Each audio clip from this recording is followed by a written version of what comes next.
ಜೈ ಶ್ರೀಮನ್ನಾರಾಯಣ. ನಾನು ಹೇಳುವ ವಿಶ್ಲೇಷಣೆ ರಾಮಾನುಜದಾಸ ಶ್ರೀಮಾನ್ ಗಟ್ಟು ವೇಣುಗೋಪಾಲ ಸ್ವಾಮಿಯವರ ರಚನೆಯಾಗಿದೆ. 12ನೇ ಅಧ್ಯಾಯ ಭಕ್ತಿಯೋಗ, 14ನೇ ಶ್ಲೋಕ. ಸಂತುಷ್ಟಃ ಸತತಂ ಯೋಗಿ ಯತಾತ್ಮಾ ದೃಢನಿಶ್ಚಯಃ ಮಯ್ಯರ್ಪಿತ ಮನೋಬುದ್ಧಿಃ ಯೋ ಮದ್ಭಕ್ತಃ ಸಮೇ ಪ್ರಿಯಃ. ಓಂ. ಗೀತಾಚಾರ್ಯ ಶ್ರೀಕೃಷ್ಣ ಪರಮಾತ್ಮ ಅರ್ಜುನನ ಜೊತೆಗೆ ನಮ್ಮೆಲ್ಲರಿಗೂ ಭಕ್ತಿಯೋಗವನ್ನು ಕಲಿಸುತ್ತಿದ್ದಾನೆ. ಪರಮಾತ್ಮ ಹೇಳುತ್ತಿದ್ದಾನೆ, ಅರ್ಜುನ, ಇದ್ದದ್ದರಲ್ಲಿ ಗಳಿಸಿದ್ದರಲ್ಲಿ ತೃಪ್ತರಾದ ಭಕ್ತರು, ಆತ್ಮವು ಪರಮಾತ್ಮನಿಗೆ ಸೇರಿದ್ದು ಎಂದು ಮನಸ್ಸಿನಲ್ಲಿಟ್ಟುಕೊಳ್ಳುವವರು, ಆತ್ಮವು ಪರಮಾತ್ಮನಿಗೆ ಸೇರಿದ್ದು ಎಂಬ ಸತ್ಯವನ್ನು ಮನಸ್ಸಿನಲ್ಲಿಟ್ಟುಕೊಂಡು ತಮ್ಮ ಮನಸ್ಸನ್ನು ತಮ್ಮ ಹತೋಟಿಗೆ ತಂದುಕೊಳ್ಳುವವರು, ವೇದಶಾಸ್ತ್ರಗಳಲ್ಲಿ ಅಚಲವಾದ ನಂಬಿಕೆ ಇರುವವರು ಮತ್ತು ತಮ್ಮ ಮನಸ್ಸು ಮತ್ತು ಬುದ್ಧಿಯನ್ನು ನನಗೆ ಅರ್ಪಿಸುವವರು ನನಗೆ ಪ್ರಿಯ ಭಕ್ತರು. ನನಗೆ ಅವರೆಂದರೆ ಬಹಳ ಪ್ರಿಯ. ಅರ್ಜುನ, ಮನಸ್ಸನ್ನು ಒಪ್ಪಿಸುವುದು ಎಂದರೆ ನನ್ನಲ್ಲಿ ಯಾವುದೇ ದೋಷಗಳಿಲ್ಲ, ನಾನು ಅನಂತ ಮಂಗಳಕರ ಗುಣಗಳನ್ನು ಹೊಂದಿದ್ದೇನೆ ಎಂದರ್ಥ ಮತ್ತು ನಾನು ಮಾತ್ರ ಪೂಜೆಗೆ ಅರ್ಹನೆಂದು ತಿಳಿಯುವುದು. ಬುದ್ಧಿಯನ್ನು ಅರ್ಪಿಸುವುದು ಎಂದರೆ ನನ್ನನ್ನು ಪೂಜಿಸುವವರಿಗೆ ಬಯಸಿದ ಫಲವನ್ನು ಖಂಡಿತವಾಗಿ ನೀಡುತ್ತೇನೆ ಎಂಬ ಅಪಾರ ನಂಬಿಕೆ. ಅದರಂತೆ ಶ್ರೀಕೃಷ್ಣ ಪರಮಾತ್ಮನು ಫಲವನ್ನು ಅಪೇಕ್ಷಿಸದೆ ಕಾರ್ಯಗಳನ್ನು ಮಾಡುವವರು ಶ್ರೀಕೃಷ್ಣ ಪರಮಾತ್ಮನಿಗೆ ಪ್ರಿಯವಾಗಲು ಅಳವಡಿಸಿಕೊಳ್ಳಬೇಕಾದ ಗುಣಗಳನ್ನು ಹೇಳುತ್ತಿದ್ದಾನೆ. ಶ್ರೀಕೃಷ್ಣ ಪರಮಾತ್ಮನ ಉಪದೇಶಗಳನ್ನು ಧ್ಯಾನಿಸೋಣ ಮತ್ತು ನಾವು ಆ ಎಲ್ಲ ಗುಣಗಳನ್ನು ಒಂದೊಂದಾಗಿ ಮೈಗೂಡಿಸಿಕೊಳ್ಳಲು ಪ್ರಯತ್ನಿಸೋಣ. ನಾವು ಶ್ರೀಕೃಷ್ಣ ಪರಮಾತ್ಮನಿಗೆ ಪ್ರಿಯರಾಗಲು ಪ್ರಯತ್ನಿಸೋಣ. ಶ್ರೀಕೃಷ್ಣ ಪರಮಾತ್ಮ ಅಥವಾ ಶ್ರೀಮನ್ನಾರಾಯಣನಿಗೆ ಶರಣಾಗುವ ಮೂಲಕ ನಮ್ಮ ಜೀವನವನ್ನು ಸಾರ್ಥಕಗೊಳಿಸಲು ಪ್ರಯತ್ನಿಸುತ್ತಿರುವಾಗ ನಾವೆಲ್ಲರೂ ಶ್ರೀಕೃಷ್ಣ ಪರಮಾತ್ಮನ ಮಾತುಗಳನ್ನು ಶ್ಲೋಕದ ರೂಪದಲ್ಲಿ ಹಾಗೆಯೇ ಪುನರಾವರ್ತಿಸಲು ಪ್ರಯತ್ನಿಸೋಣ.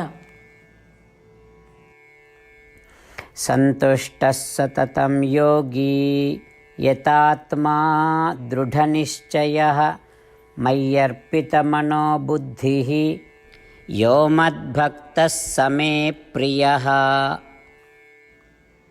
ಗೀತೆಯ ಸತ್ವ ಮತ್ತು 8 ಭಾಷೆಗಳು. ಶ್ರೀಕೃಷ್ಣ ಪರಮಾತ್ಮ ಉಪದೇಶಿಸಿರುವ ಶ್ರೀಮದ್ ಭಗವದ್ಗೀತೆಯ ಪೂರ್ಣಸತ್ವ. ಅಧ್ಯಾಯ 18, 65ರಿಂದ 70 ಶ್ಲೋಕಗಳಲ್ಲಿ 8 ಕಾರ್ಯಗಳನ್ನು ಮಾಡಬೇಕಾಗಿದೆ. ಶ್ರೀಕೃಷ್ಣ ಹೇಳುತ್ತಾನೆ, ಈ 8 ಕಾರ್ಯಗಳನ್ನು ಯಾರು ಅನುಸರಿಸುತ್ತಾರೋ ಅವರನ್ನು ನಾನು ಪ್ರೀತಿಸುತ್ತೇನೆ. ನಾನು ಆ ಭಕ್ತರನ್ನು ಎಲ್ಲ ವಿಧದ ಮಾರ್ಗಗಳಲ್ಲೂ ಸಂರಕ್ಷಿಸುತ್ತೇನೆ. ಶ್ರೀಕೃಷ್ಣ ಪರಮಾತ್ಮ ಉಪದೇಶಿಸಿದ ಭಗವದ್ಗೀತೆಯನ್ನು ಪೂರ್ಣ ಕೇಳಿಸಿಕೊಂಡ ನಂತರ ಅರ್ಜುನ ಹೇಳುತ್ತಾನೆ, ಕರಿಷ್ಯೆ ವಚನಂ ತವ. ಇದರ ಅರ್ಥ, ಕೃಷ್ಣ, ನಾನು ನೀನು ಹೇಳುವ ರೀತಿಯೇ ಮಾಡುವೆ. ಇದೇ ಕಾರಣದಿಂದ ಶ್ರೀಕೃಷ್ಣ ಅರ್ಜುನನಿಗೆ ಎಲ್ಲ ವಿಧದ ಯಶಸ್ಸು ಮತ್ತು ವಿಜಯಗಳನ್ನು ಪ್ರದಾನ ಮಾಡಿದ. ನಾವು ಈ 8 ಕರ್ಮಗಳನ್ನು ಮಾಡುತ್ತೇವೆ ಎಂದು ಪರಮಾತ್ಮನಿಗೆ ನಮ್ಮ ಪ್ರತಿಜ್ಞೆಯನ್ನು ಮಾಡೋಣ. ಶ್ರೀಕೃಷ್ಣ ಪರಮಾತ್ಮನಿಗೆ ವಚನ ಕೊಡುವುದಕ್ಕಿಂತ ಯಾವ ಪೂಜೆ, ತಪಸ್ಸು ಅಥವಾ ಯಜ್ಞ ದೊಡ್ಡದಿಲ್ಲ. ನಾವು ಮಾಡಬೇಕಾಗಿರುವ ಈ 8 ಪ್ರತಿಜ್ಞೆಗಳನ್ನು ನಾನು ಹೇಳುವೆ. ನೀವೆಲ್ಲರೂ ದಯವಿಟ್ಟು ಮನಸ್ಸು ಮತ್ತು ಹೃದಯದಿಂದ ಯೋಚಿಸಿ. ಈ ರೀತಿ ಶ್ರೀಕೃಷ್ಣನಿಗೆ ವಚನ ಕೊಡುವುದರಿಂದ ನಾವೆಲ್ಲರೂ ಸಂತೋಷದಿಂದ ಪ್ರಕಾಶಿಸುತ್ತಿರುವ ಶ್ರೀಕೃಷ್ಣನ ಮುಖವನ್ನು ದೃಶ್ಯಕರಿಸೋಣ ಮತ್ತು ಆನಂದವನ್ನು ಅನುಭವಿಸೋಣ. ಜೈ ಶ್ರೀಮನ್ನಾರಾಯಣ. ಇವುಗಳೇ ನಮ್ಮ 8 ಪ್ರತಿಜ್ಞೆಗಳು. ನಮ್ಮ ಮೊದಲನೇ ಪ್ರತಿಜ್ಞೆ, ಹೇ ಶ್ರೀಮನ್ನಾರಾಯಣ, ನೀನು ಸೂಚಿಸಿರುವ ಹಾಗೆ ನಾನು ಸದಾ ನಿನ್ನ ಧ್ಯಾನ ಮತ್ತು ಚಿಂತನೆ ಮಾಡುವೆ. ನಮ್ಮ ಎರಡನೇ ಪ್ರತಿಜ್ಞೆ, ಹೇ ಶ್ರೀಮನ್ನಾರಾಯಣ, ನೀನು ಸಲಹೆ ನೀಡಿರುವ ಹಾಗೆ ನಾನು ಸದಾ ನಿನ್ನ ಭಕ್ತನಾಗಿರುವೆ. ನಮ್ಮ ಮೂರನೇ ಪ್ರತಿಜ್ಞೆ, ಹೇ ಶ್ರೀಮನ್ನಾರಾಯಣ, ನಾನು ನನ್ನ ಎಲ್ಲ ಕರ್ಮಗಳನ್ನು ನಿನ್ನ ಸೇವೆ ಮತ್ತು ನಿನ್ನ ಸಂತುಷ್ಟಿಗಾಗಿ ಮಾಡುವೆ. ನಮ್ಮ ನಾಲ್ಕನೇ ಪ್ರತಿಜ್ಞೆ, ಹೇ ಶ್ರೀಮನ್ನಾರಾಯಣ, ಅನುಸರಿಸಲು ನೀನು ಹೇಳಿರುವ ಹಾಗೆ ನಾನು ನಿನಗೆ ಸೇರಿದವನೆಂದು ಶ್ರೇಷ್ಠ ನಂಬಿಕೆ ಇದೆ ಮತ್ತು ನಾನು ಸದಾ 2 ಕೈಗಳನ್ನು ಜೋಡಿಸಿ ನಿನಗೆ ನಮಸ್ಕಾರ ಮಾಡುತ್ತೇನೆ ಮತ್ತು ನಿನ್ನನ್ನು ಪೂಜಿಸುತ್ತೇನೆ. ನಮ್ಮ 5ನೇ ಪ್ರತಿಜ್ಞೆ, ಹೇ ಶ್ರೀಮನ್ನಾರಾಯಣ, ನಿನ್ನ ವಚನಗಳನ್ನು ಸ್ಮರಿಸುತ್ತೇನೆ. ಮಾಮೇಕಂ ಶರಣಂ ವ್ರಜ, 18ನೇ ಅಧ್ಯಾಯ 66ನೇ ಶ್ಲೋಕ. ನೀನು ಹೇಳಿರುವೆ, ನಿನಗೊಬ್ಬನಿಗೇ ಶರಣಾಗಬೇಕು. ಶ್ರೀಮನ್ನಾರಾಯಣ, ನಿನಗೊಬ್ಬನಿಗೇ ಶರಣಾಗುವೆ. ನಮ್ಮ 6ನೇ ಪ್ರತಿಜ್ಞೆ, ಹೇ ಶ್ರೀಮನ್ನಾರಾಯಣ, ನಿನ್ನ ವಚನಗಳನ್ನು ಸ್ಮರಿಸುತ್ತೇನೆ. ಮಾ ಶುಚಃ, 18ನೇ ಅಧ್ಯಾಯ 66ನೇ ಶ್ಲೋಕ. ನೀನು ನಮಗೆ ಪುನರ್ ಆಶ್ವಾಸನೆ ನೀಡಿದ್ದೀಯ, ದುಃಖಿಸಬೇಡವೆಂದು. ನಾನು ಎಂದಿಗೂ ದುಃಖಿಸುವುದಿಲ್ಲ. ನಮ್ಮ 7ನೇ ಪ್ರತಿಜ್ಞೆ, ಹೇ ಶ್ರೀಮನ್ನಾರಾಯಣ, ನೀನು ಶ್ರೀಮದ್ ಭಗವದ್ಗೀತೆಯನ್ನು ನಮಗಾಗಿ ಉಪದೇಶಿಸಿ ಅನುಗ್ರಹಿಸಿ ಮತ್ತು ಆಶೀರ್ವದಿಸಿದ್ದೀಯ. ನಾನು ಕನಿಷ್ಠ 1 ಶ್ಲೋಕವನ್ನು ದಿನಾ ಪಠಿಸುವೆ ಅಥವಾ ಕೇಳಿಸಿಕೊಳ್ಳುವೆ ಎಂದು ನಾನು ಪ್ರತಿಜ್ಞೆ ಮಾಡುವೆ. ನಮ್ಮ 8ನೇ ಪ್ರತಿಜ್ಞೆ, ಹೇ ಶ್ರೀಮನ್ನಾರಾಯಣ, ನೀನು ಮನುಷ್ಯ ಸಮುದಾಯಕ್ಕೆ ಗೀತೆ ಉಪದೇಶಿಸಿದೆ. ನಾನು ನಿನ್ನ ಗೀತೆಯ ದೈವವಾಣಿಯನ್ನು ಗೀತೆಯ ಅರಿವಿಲ್ಲದಿರುವ ಭಕ್ತರಿಗೆ ಪ್ರಚಾರ ಮಾಡಲು ಪ್ರಯತ್ನಿಸುವೆ. ಹೇ ಶ್ರೀಮನ್ನಾರಾಯಣ, ನೀನು ಹೇಳುವ ಹಾಗೇ ಮಾಡುವೆ. ನಿನ್ನ ಇಚ್ಛೆಯಂತೆ ನಡೆವೆ.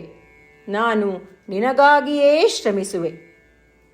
ಶ್ರೀಮನ್ನಾರಾಯಣನಿಗೆ ದಿನಪ್ರತಿದಿನವೂ ನಾವು ನೀನು ಹೇಳಿದ ಹಾಗೇ ಮಾಡುವೆವು ಎಂದು ಮಾತು ಕೊಡುವುದೇ ಶ್ರೇಷ್ಠ ಪೂಜೆ.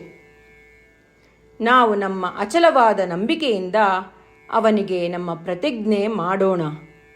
ಶ್ರೀಮನ್ನಾರಾಯಣ, ಕರಿಷ್ಯೆ ವಚನಂ ತವ. ಶ್ರೀಮನ್ನಾರಾಯಣ, ನೀನು ನುಡಿದಿರುವ ಹಾಗೇ ನಡೆವೆ. ಸರ್ವಂ ಶ್ರೀಕೃಷ್ಣಾರ್ಪಣಮಸ್ತು. ಜೈ ಶ್ರೀಮನ್ನಾರಾಯಣ.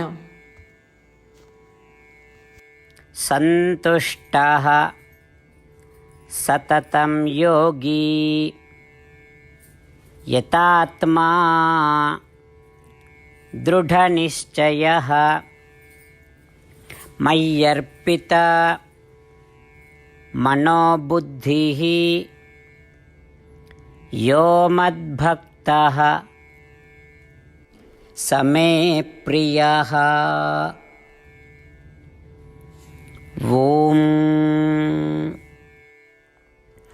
ಸಂತುಷ್ಟಃ ಸತತಂ ಯೋಗಿ ಯತಾತ್ಮಾ ದೃಢನಿಶ್ಚಯಃ ಮಯ್ಯರ್ಪಿತಮನೋಬುದ್ಧಿಃ ಯೋ ಮದ್ಭಕ್ತಃ ಸಮೇ ಪ್ರಿಯಃ.